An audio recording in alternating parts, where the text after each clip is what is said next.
Death to the IDF. Death to the IDF. That's up. We're now being dropped by our managers and we're banned from New York. New York? America. America's more than New York, I think. I don't know what's going on. But I believe we just committed the worst atrocity known to man, Stu. But yeah, the fact is that there's more media attention on someone, like, first of all, as we know, it's not death to individual people or death to, like, Jewish people. It's death to a regime. It's like saying death to the Nazis. You know, that's what you're doing. If you can't get that in your head, then don't make comments for a start. But yeah, it's more attention on that than all the kids and that have been dying in Gaza, and that's just sad, ridiculous, and shows the state of the world. It does. It shows you where all of where the power lies and where their interests lie. So yeah, ridiculous what's going on at the moment. We're vilifying a band who I recently found out is a band and not a person, just because they said some words against the regime. Yeah, well, that's it, isn't it? You're not allowed to say anything anymore. We're moving into that kind of 1984 hellscape of thought police and thought crime and things like that. It's just more and more right wing and fascist as the days progress. It's fantastic. Yeah, but abusers, pedos, TERFs, all protected. They're fine. Yeah. Speak up against what is essentially a new Nazi regime, and the new sort of Pol Pot regime and all that as well. That's bad. Can't do that. Yeah. Classic. Because you're anti-Semitic. No, you're not. No. If you think that, you're the same sort of person that thinks all Nazis are all Germans. Yeah. That's not what it was. No one is against German people because German people suffered. Same as no one's against all the Jews or all the Israelites. It's the regime. And people need to remember to separate the two when it comes to that kind of thing. It's the same as not all Russians support Putin. It's and not all Americans are gun-toting, red hat-wearing weirdos. That's it. Exactly. You don't blame the fly for being stuck in the trap, do you? It's the person who put the trap up in the first place. Yeah, exactly. What I'm going to do, before we do transition over to video games, one other thing of incredibly sad news, as I suppose as a Liverpool fan, it's hit me quite hard as a football fan, and that's the untimely passing of Liverpool and Portugal forward Diogo Jota, who died in a car crash. Yesterday, as of recording, Wednesday, the 3rd of July. And yeah, it's just hit me. 28 years of age. It's one of those things that, like, the news came on. I saw it on TikTok first and I went, oh, why are people making sick jokes? And then I saw something else and went, oh, this is AI. What's going on? Was he, like, transferred or something? And then turned on the TV, saw it all over the news, and it was just like, this isn't real. That, like, footballers are superhuman kind of thing. You don't expect it. Or if you have seen it before, it's a player and I know this sounds really bad, but a player in a lower division or in another country somewhere, not someone who plays for your own club. And he only got married 2 weeks ago, and it just hit me hard. And it's the main message I want to get across from this is you do not know what the next day is going to bring. You don't know what today is going to bring. Hug your loved ones. Tell them every day you love them. Because all intents and purposes, not only was he a fantastic footballer, from people I know that have met him, and from all accounts, he was an absolutely wonderful person as well. Kind-hearted, was not the big, like, what we used to see footballers as like big show-off and stuff like that, family-orientated, and yeah, it's just horrible. So yeah, I just wanted to mention that before we carry on. Oh, that's terrible. I'd not heard this. I was so busy yesterday, I didn't really catch up with any news at all, but That's appalling. That's a dreadful waste of life, and I feel so sorry for his now widow and for all. 3 kids. Yeah. His brother died as well in the same car crash. His parents have lost both their children. And it's just tragic. Take the football side out of it. It's horrible to see. And I don't want to make a political point, but again, we just mentioned like the lack of coverage over the amount of children that are dying in Gaza and all other atrocities across the world. And yes, this does get the attention because he's someone famous. He's, for a lot of people, he's someone beloved, and it does get that. And mold, I'm not equating this to others, but it stands to like all lives are precious. All lives are precious, and you've just got to make sure that you let people know you love them. If you see badness in the world, call it out, because we're having good people die, we're having children die, and it can seem like a terrible, terrible place, this world. But the outpouring of emotion towards Diogo and his brother and stuff like that is heartening to see. You do get to see humanity. And I suppose this is going to be my segue, because life can be very dark, but we're here to bring you as much light as we can. And we're going to do that, Stu, by talking about video games.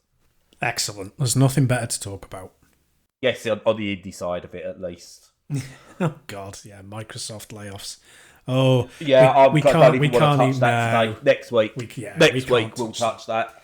Yeah, let's be brighter. So I know that you've been playing a lot. So what have you been playing?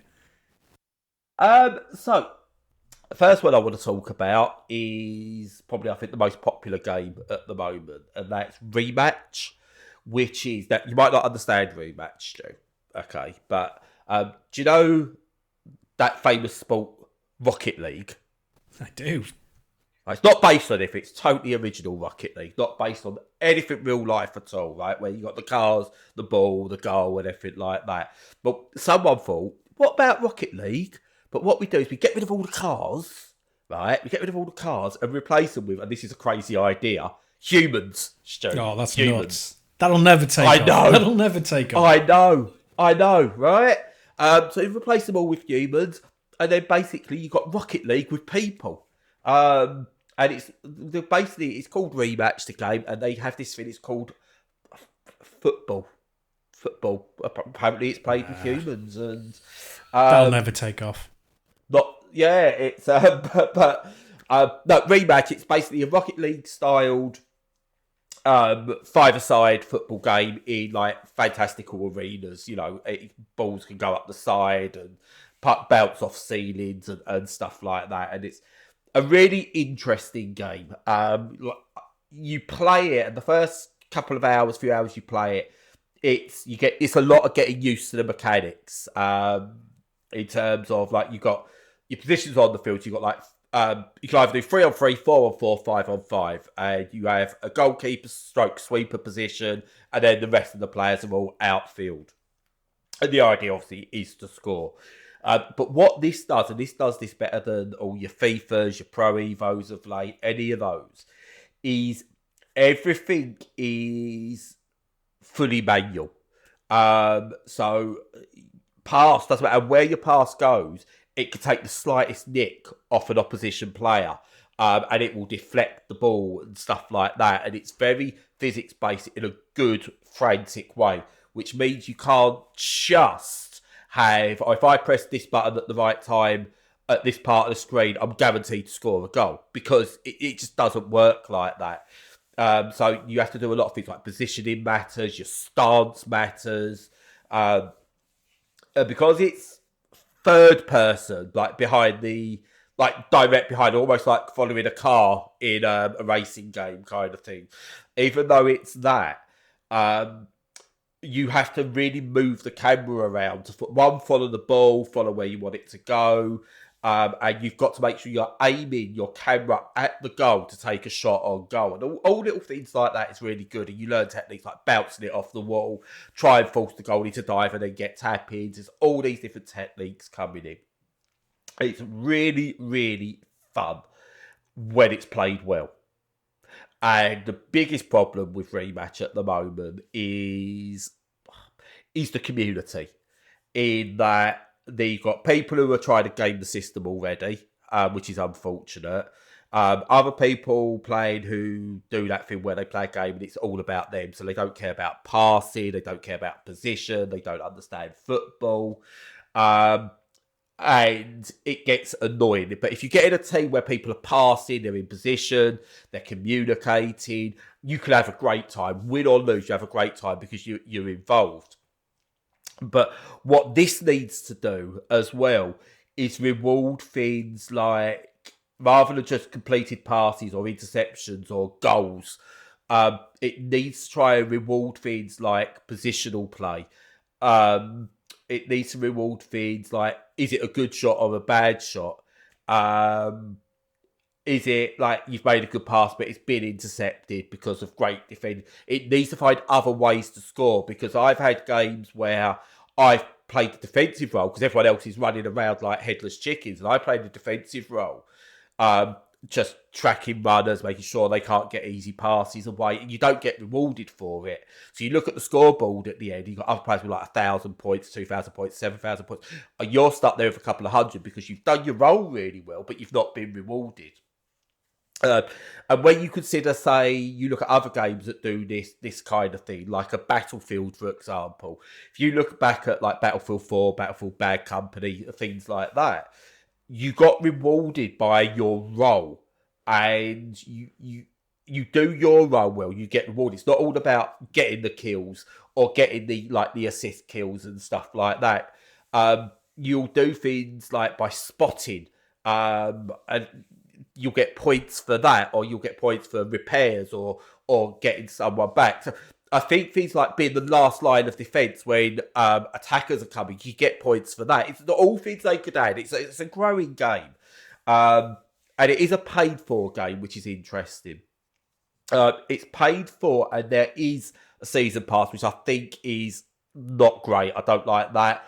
But with these, it looks like you can unlock the season pass just by playing once you paid your money. But it's a paid-for game. Don't have a season pass. I'm sorry, not a paid-for one. That's poor form, in my opinion. But the gameplay in this is good. The community's alright. But what you get out of it will really depend on if you can get a team together yourself that you can play with, communicate and stuff like that. After 7-8 hours of it, I started to get bored because I was just fed up of people just doing their own thing and not playing properly, which is a similar issue to what I had with Rocket League after a number of hours. So I think there's so much potential here. It's really fun to play, but it's just missing that little bit of sauce that's needed just to take me into this could be an obsession territory.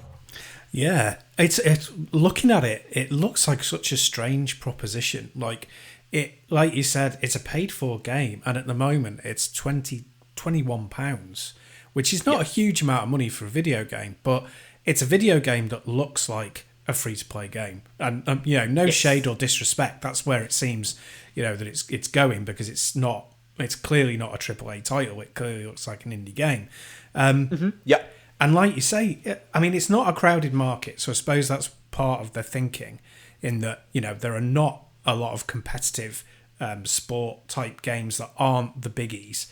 So there is a niche there, there's a gap, especially as, Rocket League's how old now? 15 years? Maybe not quite that, but very... Came out last year, Stu. I don't know what you're talking about. What do you mean 15 years? That does not compute. Well, it's crazy. But yeah, no, it's a very long time. And yeah, so it's got a niche, but like you say, it has to have those rewards for the right things, for like defense, for interceptions, for, I don't know, it's got to have that structure there, because it will feel rubbish and unfocused otherwise. And yeah, you don't get, like in Rocket League, you do get like less points, but if you take a shot on goal and it's like within the range of the goal, you get like plus 30 points for a shot. Here you get nothing. So you could end up being someone who peppers the goal. You still get your points. Now, peppering the goal is good technique because you get rebounds and stuff like that. It's just missing those things. You do get points for interceptions and tackles and stuff like that, but it's just so they're the only ones. It's you get people sliding all over the place rather than going, just contain. Stop them getting the shot away. Because mechanically, it's probably one of the best football games you can play. It's better than FIFA because there's no scripting involved. Everything feels legit while you're playing. I say it's just you need better reward in there, and I say better players, unfortunately. Yeah, it needs to be encouraged, that. And I was having a look at the Steam page and their like intro video for it, and it's telling people what to do. It's got like instructions. I mean, even in the marketing material, it's saying like, you need to pass, and you need to play as a team. And so I think that's saying where it is right now. So yeah, it sounds like it needs the right community and a bit of work doing. Yeah, I say it's like being at an under-7s tournament late in the summer on a hot day, and everyone's just given up. So it's like, my ball. Yeah. But yeah, I can imagine once you get sort of like down the line, it becomes maybe a competitive esport, it will be a lot better. But then the skill ceiling will be too high for me, and I'll probably bounce off it. But it's a great alternative to Rocket League, and it's better than giving EA your money for FIFA, which is crap these days, or whatever it's called these days, EA Sports FC or whatever. So yeah, best football game on the market at the moment. But with issues that need ironing out. Yep. Sounds fair. Before I move on, I know you've been playing something, but you're not ready to talk about it yet. But if you want to give us just a sneak idea as to what you have been stranded on. Yeah. I've been playing FIFA. No, I've not. No chance. I've been playing Death Stranding 2, and like I was saying before we started recording, I've been playing for like 10 hours or so, and it still feels like fresh and new and like I'm learning the ropes, which is crazy. But it's great in that there's lots there that is a complete surprise, which is to be expected almost. Expect the unexpected from Kojima, which is to be expected. And what's great is that it's familiar from the first game, but it's significantly different at the same time. And it throws a lot of curveballs. But because there's so much going on, it means I need a lot longer with it before I can definitively say what the experience is. So, it's one I'll be talking about next week when I've put at least another 10 hours into it, I think. But, I mean, it's suffice to say that it's not going to get a bad review, put it that way. And can you tell me, though, how much of a Norman Reedus is a Norman Reedus being played by Norman Reedus in Norman Reedus, the game Norman Reedus? It's the most Reedus thing, that I've ever seen. It's incredibly Reedus, yeah. Because he only plays Norman Reedus. Like, what was his name in The Walking Dead? I can't remember. Fletcher or something, I don't know. Daryl, right. Yeah, right, but that's just Norman Reedus. Even in the Silent Hills little clip, I went, oh yes, it's Norman Reedus as Norman Reedus in Norman Reedus Hills. Yeah. It's just, I don't think I've ever known someone like, I don't know if he acts or whether he just turns up and just does Norman Reedus. The only thing I can really remember him in was Blade, or was it Blade 2, where he's like his little technical guy, his tech wizard. That's a long time ago. And no one remembers him. No, but he was completely different in that. He was like, the kind of sarky, clownish one in the chair. And yeah, very different. No, not happening. Sorry, Stu, I'm not having that. Honestly, have a look at a clip on YouTube or something, even if you don't watch the full film. Just have a look. Oh, I might do. I do like Blade, both the first two. Not less than about Trinity, the better. Oh, absolutely. But I do like the first two. Even though Wesley Snipes is a bit of a dick these days, I do like the first two. Absolutely, they're superb. But yeah, I tried a little bit of Norman Reedus 1, but I've not had a chance to play properly. But I'm sure I will at my 5th attempt at trying that game. Yeah. But anyway, have you ever wanted to date Norman Reedus, Stu? No, his hair puts me off quite a bit. That's fine. What about, have you ever wanted to date one of Norman Reedus' parcel packages that he's delivering? Some of them are quite sexy, to be fair. Yeah. What about some of the rocks you walk over? Would you like to date those? Maybe. I'm open to anything. Because did you know, Stu, you can date everything? No, I didn't know that. Well, I can tell you now you can, because I've been playing Date Everything. Okay. Which is... It's a dating sim. It's just like, no sugarcoating anything. It's a dating sim. Visual novel type thing. Very LGBTQ plus focused. So if you're the one right-wing knobhead who listens to us, if there is one, then you might want to switch off for a bit. But yeah, basically, it's a dating visual novel where anything that you see has a personality and can be dated and have conversations with, and it's just like this really weird thing. Like, it's kind of based off like what I don't even know what the phenomenon's called, where people are attracted to objects. But it's like you can date a bed, and but then it gets like human personality and stuff like that. It becomes humanoid. Well, actually, a human, not humanoid. You can date a mirror or whatever you see. Like, I don't want to spoil it in terms of what you can date or what you can find. And it's a game that you look at it and this is just so silly to start with. Like, you're going in and you're like trying to romance a toilet, and it's just like, what am I doing? This is silly. But the more you play this game, and you wander around like the house and stuff like that, and you have conversations, the more you get a sense of there's an underlying message here that is talking about, I would say, being in like an existential crisis with things. And I can't explain it as such because it uses comedy in a way to give these like really serious overtones about relationships and so on and so forth. And the game boasts like there's like 100 different dateable characters within it. And there's like various different endings that you get based on who you date, how you interact with them, and stuff like that. And it's quite mature in a way that it's not just sex and like gross out, or it's like this bit and it's like, we're going to stick to this bit and that's all it is.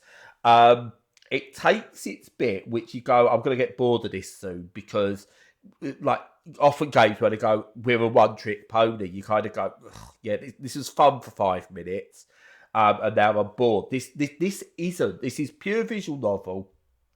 The chats are interesting. The different characters you meet are interesting. You don't feel dirty. Like, I know other dating sims that are out there, you feel dirty because it's pretty much moving towards like young girls that are dressed up to maybe be a bit older, but you can tell they were basically girls rather than women. And you're like, I shouldn't be playing this. This is this is grimy. This isn't. This is almost wholesome in many, many ways. Now, I did first hear about this because it's fully voice acted, and one of the voice actors is Steph Sterling. And yeah, they're I don't know if it's one of the characters or a couple of characters that they play, but yeah, they voice acted it. And so on, but like all the different characters, their voices are all fully voice acted, and they all like really brings across their personalities in a wonderful way. And you do get to care for them. I don't mean in a sort of like him. Was it called Him or Her or whatever it was called? That thing where he falls in love with the AI. Yeah, Her. With yeah. Joaquin Phoenix. Her. Yeah. It's not like that where like you start going, oh, I am actually feeling attracted to the toilet. It just doesn't go like that, but you start to feel something for the characters as an observer. You're like, these have got wonderful personalities or bad personalities, depending on how you look at each character and stuff like that. And you're interested in the story that's building and each individual person. And it's a great way of explaining what life is like in terms of finding your place in the world, the pressure of relationships, all kind of things like that. And I think there's a capitalist commentary in there somewhere by like your attraction to objects and so on. I don't pretend to fully understand the game yet, but I went into it thinking, right, this is going to be a bit gimmicky, and I think I'll give it an hour, and maybe I'll probably be like, oh yeah, it's all right, not for me. But I'm all in. It's really, really good. Well, I'm actually quite intrigued. I mean, not enough to play it because I don't like, visual novels. Yeah, it's well out of your genres, isn't it? Yeah, but I might watch a Let's Play of it. Yeah. Because, it sounds intriguing, and it's one of those things games does so very well, and you can't do anywhere else. So I am intrigued by it, which is, very cool. And obviously I'm leaving the rain and I'm shacking up with the microphone. Yeah, don't blame you. I'm just kidding. The microphone listens to me. Oh, this is all very unfair. Poor Lo. I know. But yeah, no, it's not going to be for everyone. I was really surprised to see the overwhelmingly positive reviews on Steam, which, considering it's a full-on LGBTQ plus game, I expected this to be hitting the negatives because of the poor little snowflakes who go, no, they're put gays in my video games. Yeah, I know. Yeah, no, that's great. I'm so glad that we need so much more representation. It's a good start. Yeah, absolutely brilliant. And finally, one of what I meant to cover this a number of weeks ago, and I kind of got sidetracked with other stuff. You notice, Stu, of late, I've not really spoke too much about city builders, management games. That's a lie I did last week. Okay, so that was the whole focus last week. But I like these games. I'm very fond of like management and builders and stuff like that. And one I've been playing is Rise of Industry 2. Played the original Rise of Industry a number of years ago, and it was fine. It was alright. I think I bounced off it after a few hours once it started getting overly complicated, as I generally do with a lot of these. But Rise of Industry 2 is the sequel, and it's alright. It's an alright game. It's pretty much the same. So it's set in 80s America, I would say. So really sort of like the boom of the capitalist nature and industry in America. And you're basically charged with creating production chains that make money for different industries. And you get to lay out your plot. And you might need to lay down like head offices, and then different factories, and then with those factories you build, you've got to import, export different materials to then use that factory to produce something to send somewhere. And then you've got trading elements that go into it.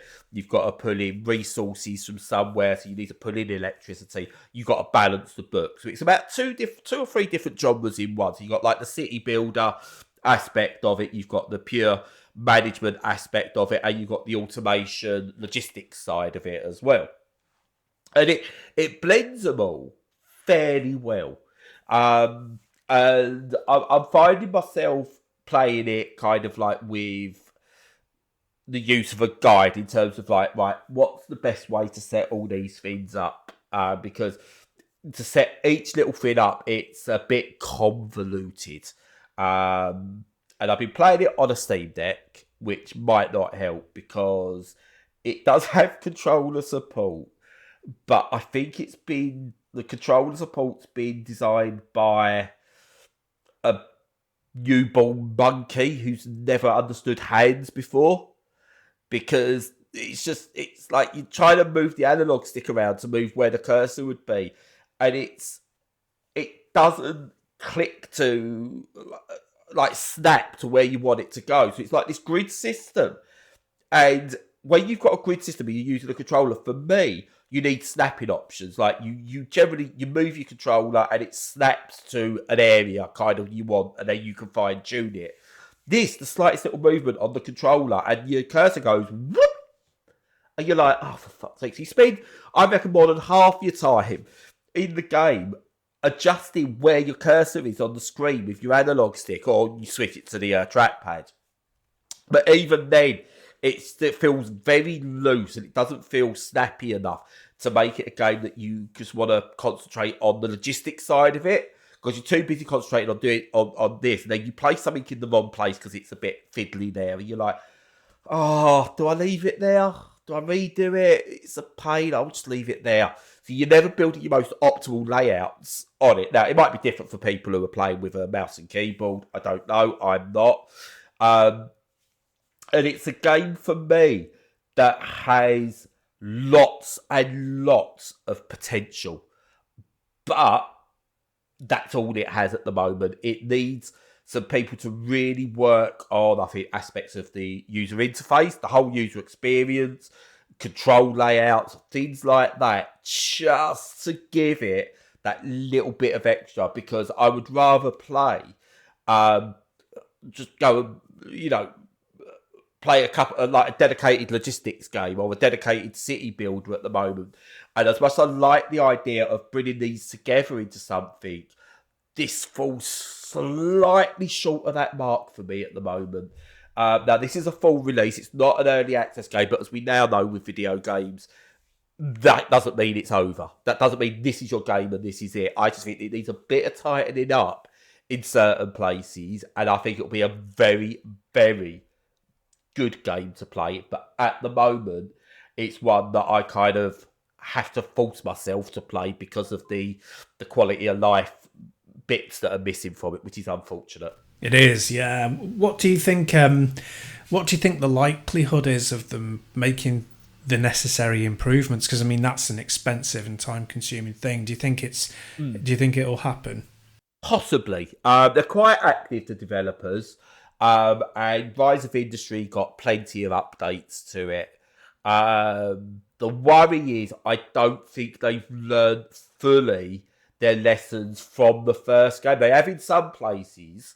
So like production chains and that are easier to follow, and so on and so forth. And it, the UI has improved a bit, but I don't think they've learned quite enough with this release. So I think they will update it, but I just don't know yet whether it will get to the point where I'm going to go, oh, this is a go-to game for me. It is a shame because there's a lot to like, but you've got to really fight to find the bits that are good in it.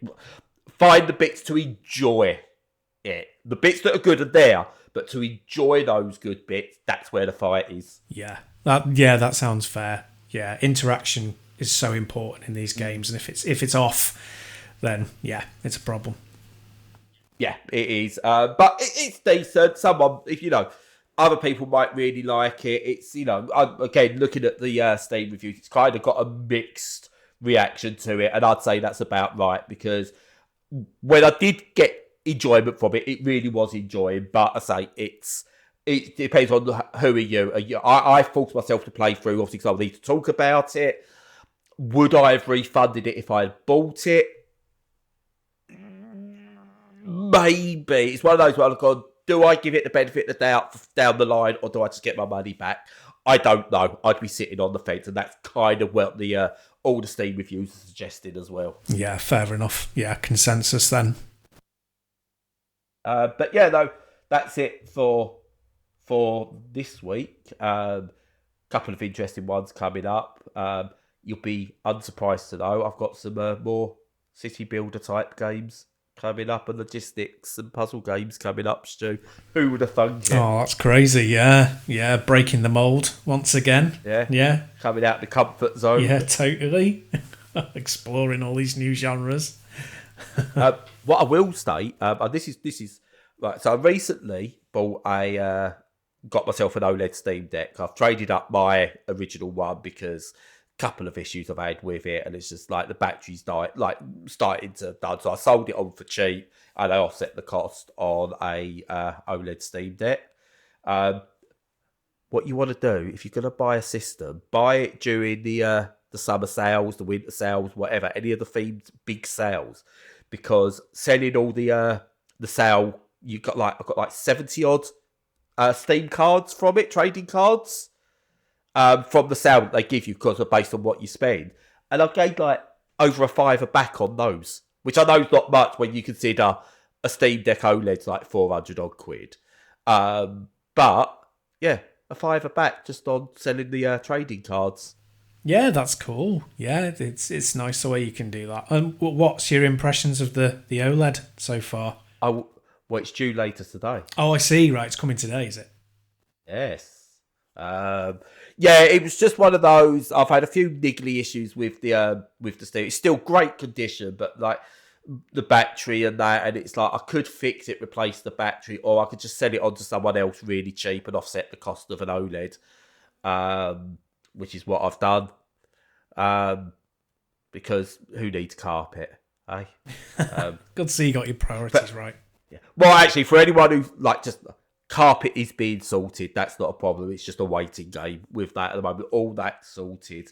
I've been through hell this year, and I want to treat myself. So I thought I could offset the cost with a few sales, and I think it ended up costing me about 50 quid. Too bad. That's great.